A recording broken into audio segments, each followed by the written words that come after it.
नमस्कार, मैं संकेत अवटे। एक्चुअली जियो फाइनेंशियल सर्विसेज ऑलमोस्ट इनका जो प्रॉफिट है ना वो 50% क्वार्टर ऑन क्वार्टर डिक्लाइन होता हुआ नजर आ रहा है। उसके साथ साथ रेवेन्यू की अगर हम बात करें तो वो भी 30% डिक्लाइन नजर आ रहा है क्वार्टर ऑन क्वार्टर।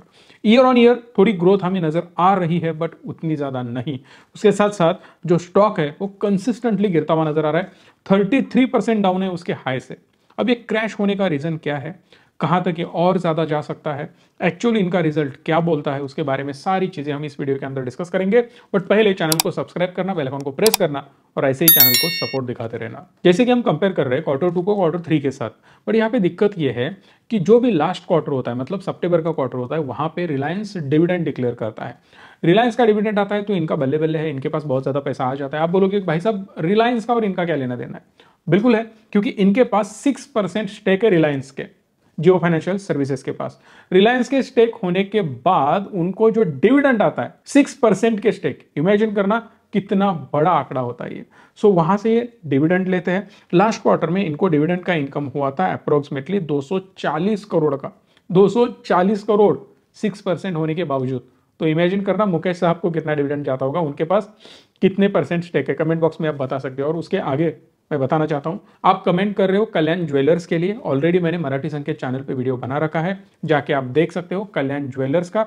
उसके साथ साथ यथार्थ का भी मैंने वीडियो बनाया है, डिस्क्रिप्शन में लिंक है, ऊपर आई बटन में भी आपको दिख रहा होगा, जाके आप क्लिक कर सकते हो। दोनों वीडियो बहुत ज्यादा इंपॉर्टेंट है, स्टॉक भी अच्छा खासा गिर चुका है। अब इसलिए ना रिलायंस जब भी सितंबर क्वार्टर में ही मोस्टली अपना डिविडेंड देता है, उसी वक्त इनका रेवेन्यू बहुत ज्यादा बढ़ता हुआ नजर आता है। उसके बाद में फिर से टाइम फीस नीचे आ जाता है इनका टोटल रेवेन्यू। कंपनी के पास मेजरली दो चीजें हैं, एक तो रिलायंस के स्टेक और दूसरी इंपॉर्टेंट चीज कैश। कंपनी के पास पैसा बहुत ज्यादा था ताकि इन्होंने इन्वेस्टर से रेज किया हुआ था, और वो जो पैसा पड़ा है ना वो इन्होंने इन्वेस्ट कर रखा है, उसका इंटरेस्ट वगैरह इनके पास आता है, डिविडेंड आता है, उसी के भरोसे कंपनी का बड़ा रेवेन्यू दिखता है। उसके अलावा कंपनी के पास बड़ा बिजनेस बिल्कुल भी नहीं है। सबसे पहले हम बात करते हैं रिजल्ट की।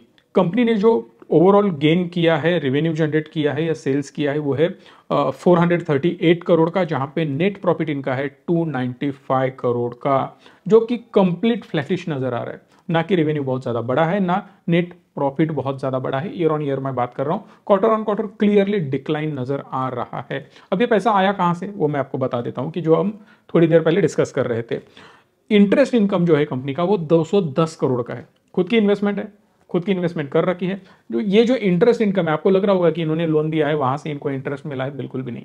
कंपनी के पास बहुत ज्यादा पैसा है, जो पहले वीडियो के अंदर हमने डिस्कस किया था, उसके बाद मैंने 2 वीडियोस ऑलमोस्ट इस टॉपिक के ऊपर मैंने बनाए हुए हैं, और उस वीडियो में भी मैंने डिस्कस किया था कि थोड़ा प्रेशर कंपनी के ऊपर बरकरार रह सकता है, क्योंकि अब तक कंपनी के पास मेजर लाइसेंसेस नहीं आए हैं, रेवेन्यू जनरेट नहीं हो रहा है, और मेजर फोकस मुझे तो बिल्कुल भी इस बिजनेस के ऊपर कंपनी का नहीं दिख रहा है। दैट्स वाई 210 करोड़ इन्होंने कमाए सिर्फ इंटरेस्ट के ऊपर। एक्चुअल जो इनकी फीस कमीशन, ये जो बिजनेस करते हैं ना सर्विसेज का, जहां पे ये इंश्योरेंस, म्यूचुअल फंड, स्टॉक, हजार चीजें हमने डिस्कस करी थी कंपनी करने वाली है, वहां से सिर्फ 36.92 करोड़, ऑलमोस्ट 37 करोड़ इन्होंने जनरेट किया है। बाकी सब ऐसे ही पैसा आया हुआ है। अब दूसरा, net gain on fair value changes, इसके ऊपर इनको 191 करोड़ का रेवेन्यू जनरेट हुआ है। आप बोल सकते हो, एक सिंपल चीज मैं आपको बता देता हूं कि इनके पास जो भी एसेट है उनकी वैल्यू चेंज होती रहती है, जैसे ही चेंज हो जाएगी, मतलब आप बोल सकते हो कि अगर मैंने स्टॉक में भी इन्वेस्ट किया है, उसकी वैल्यू अगर चेंज होती है तो भी वो गेन इनको चेंज इन फेयर वैल्यू में दिखाना पड़ता है। सो ये सारी चीजें इस प्रकार से यहाँ पे जनरेट होती हुई नजर आई है। ये जो भी net gain on fair value changes है वो लास्ट ईयर में 103 करोड़ था, आज के दिन 191 करोड़ का हुआ है। यहाँ पे डबल का डिफरेंस नजर आ रहा है। दैट्स वाई एटलीस्ट इनका जो नेट सेल्स है वो सस्टेनेबल दिख रहा है, अदरवाइज बहुत ज्यादा डिक्लाइन नजर आता, स्टॉक और ज्यादा प्रेशर में आ जाता। बात करते हैं एक्चुअली इनके एयूएम की, तो आपको समझ में आ जाएगा कि इनका एयूएम जो 1200 करोड़ था वो सीधा बन चुका है 4200 करोड़। इतना ज्यादा क्यों बढ़ा है? सिंपल रीजन है कि सेल्स बढ़ रहा है। आपको लग रहा होगा ना 1200 करोड़ से सीधा 4000 करोड़ क्रॉस किया, बहुत बड़ी बात है। हाँ बिल्कुल बड़ी बात है, बट हम जैसे लोगों के लिए बात है। एक चीज मैं आपको बताना चाहता हूं और बड़े आदरपूर्वक बताना चाहता हूं, इनका जितना एयूएम है उतना ही एयूएम हम ऑलमोस्ट मैनेज करते हैं वेरियस एसेट क्लासेस में, राइट? तो ये बिल्कुल भी बड़ी बात नहीं है। तो मैं खुद को कंपेयर अंबानी से नहीं कर रहा हूं, बट एक चीज मैं आपको बताना चाहता हूं कि एसबीआई जो मैनेज करता है, एसबीआई का एसेट अंडर मैनेजमेंट है, सिर्फ एसबीआई एएमसी का बोल रहा हूं मैं, जो म्यूचुअल फंड कंपनी का, बाकी कोई बिजनेस मैंने इंक्लूड नहीं किया इसमें एसबीआई का, सिर्फ जो म्यूचुअल फंड का बिजनेस है उनके पास 11 लाख करोड़ से भी बड़ा ईएम है। अगर हम बाकी कोई निपॉन, इनके भाई की कंपनी थी जो अब इन्होंने बेच दी वगैरह वगैरह सारी चीजें हो गई, उस निपॉन का एयूएम है 5.5 लाख करोड़। अब 5.5 लाख करोड़ एयूएम है, फिर भी कंपनी का अगर आप ग्रोथ देखो तो बढ़िया नजर आता है। कंपनी फिर भी 40-45 हजार करोड़ के मार्केट कैप पे काम कर रही है, और यहां पे हमें 1.25-2 लाख करोड़ का मार्केट कैप नजर आता है विदाउट कुछ बिजनेस किए। कोई बड़ा बिजनेस इनका नहीं चल रहा है, अभी भी सब आइडिया स्टेज में, हम ये करेंगे वो करेंगे फलाना ठिमकाना, हम इस बिजनेस में उतरेंगे, हम पेमेंट गेटवे में उतरेंगे, इंश्योरेंस में उतरेंगे, स्टॉक में उतरेंगे, म्यूचुअल फंड में उतरेंगे, पीएमएस में उतरेंगे, हर चीज करेंगे, बट कब करेंगे? बात बोली ये जा रही है कि इनका जो एयूएम की ग्रोथ है वो प्योरली हाउसिंग और रियल एस्टेट की सेक्टर की वजह से हो रही है, बट मेरे हिसाब से ये बिजनेस इनका अभी तक स्टार्ट नहीं हुआ है।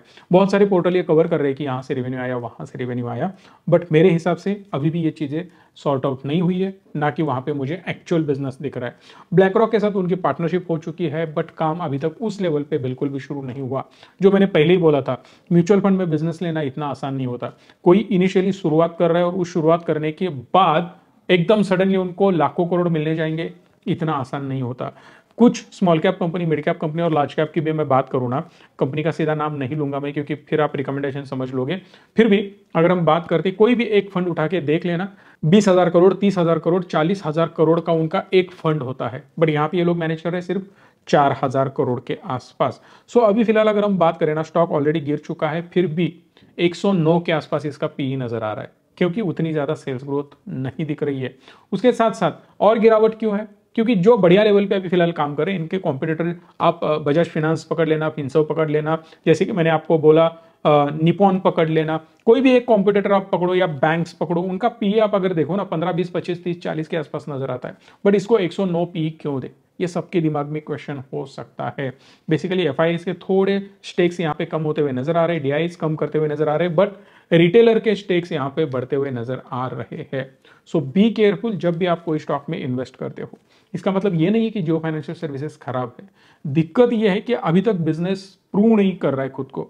जब तक कोई बिजनेस खुद को प्रूव नहीं करता है, तब तक उसके ऊपर बहुत ज्यादा भरोसा करना और बहुत बड़ा एलोकेशन देना रिस्की चीज हो सकती है।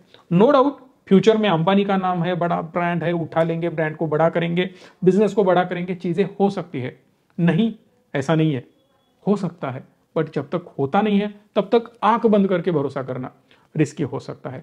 अगर आपको सीखना है ना मार्केट के बारे में, तो डेफिनेटली हम रेडी है। डिस्क्रिप्शन में नंबर है, आप कॉल कर सकते हो, स्क्रीन पे नंबर है, लिंक है, एक डीमैट अकाउंट फ्री में ओपन करना है, आपको फ्री क्लासेस मिल जाएंगे, और अगली बैच फरवरी में शुरू होने वाली है। सो प्रिपेयर करके रख लेना उसके लिए। तो उसके लिए आपको अभी से एक डीमैट अकाउंट ओपन करके रख देना है, आपको बैच में ऐड किया जाएगा। उसके साथ साथ इन्वेस्टमेंट करनी है, बहुत तगड़ा मौका है, इस मौके को आपको नहीं गंवाना है। इन्वेस्टमेंट की जर्नी शुरू करो, एसआईपी कर सकते हो, म्यूचुअल फंड में लमसम डाल सकते हो, स्टॉक में इन्वेस्टमेंट कर सकते हो। इसके लिए ये नंबर्स है, किसी को भी आप कॉल कर सकते हो। अगर वीडियो अच्छा लगा हो तो प्लीज लाइक, शेयर और चैनल को सब्सक्राइब भी कर देना। धन्यवाद। Stay tuned and stay positive.